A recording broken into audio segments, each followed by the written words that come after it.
Mathilde!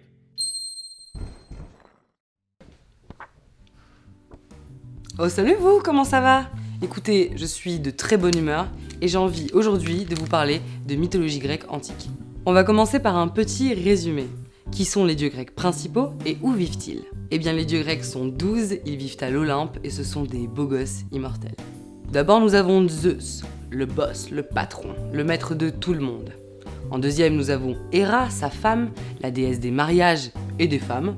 Poséidon, le dieu des mers, pas des mamans hein, mais bien de l'océan. Nous avons également Dionysos, le dieu du vin, qu'on connaît très bien en France, hein, spécialement à Marossan, ravissant petit village du sud qui possède la première cave coopérative du pays. Merci bien mon brave.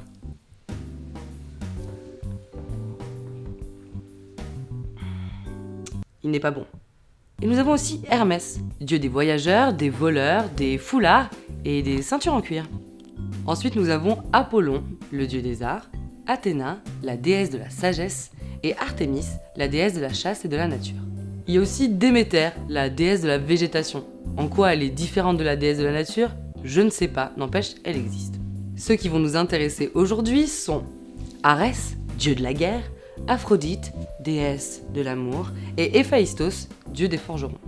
Héphaïstos, c'est le fils d'Héra, et son histoire elle est incroyablement magique. On dit qu'il est si laid à sa naissance que sa mère en le voyant, décide de le jeter du haut de l'Olympe pour ne plus avoir à le regarder. Il survit, mais en plus d'être moche, il boitera toute sa vie. Le pauvre, il grandit dans une grotte et devient forgeron. Bienvenue dans la vie d'immortel la plus naze du monde. A l'inverse, Aphrodite, elle, c'est la plus canon. Sa naissance aussi, c'est n'importe quoi. Elle est née du sexe tranché du ciel, tchac, tombée dans la mer. Paf, ça fait des bulles. Et ça donne Aphrodite. Zeus décide de la marier avec Héphaïstos parce qu'il faut le savoir, Zeus, c'est pas un type bien. Du coup, dès la base, avec un mariage forcé, ça partait plutôt mal.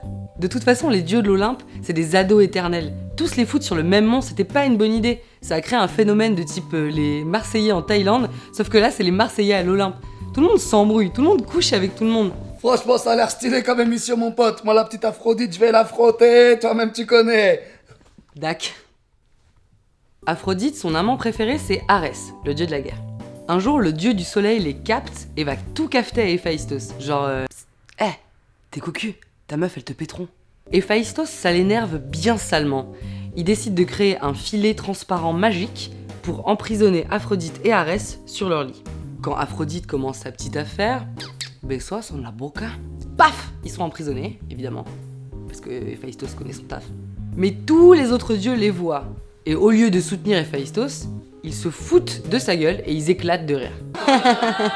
Pas cool. Et pour se venger, Aphrodite fera tomber Zeus amoureux de plein de zouzes humaines qui mourront dans d'atroces souffrances. Sale, excessif. J'irais même jusqu'à dire méchant. Et voilà, merci d'avoir suivi cette si belle aventure. J'espère que vous en savez plus maintenant que quand j'ai commencé à parler. En tout cas, si vous croisez Héphaïstos, vous moquez pas trop de lui quand même. Le Ah, c'est un sale bolos, il est puceau, ce bâtard, il va se t'enculer. T'inquiète. Pas gentil quoi. Pas trop. Likez, partagez la vidéo, abonnez-vous.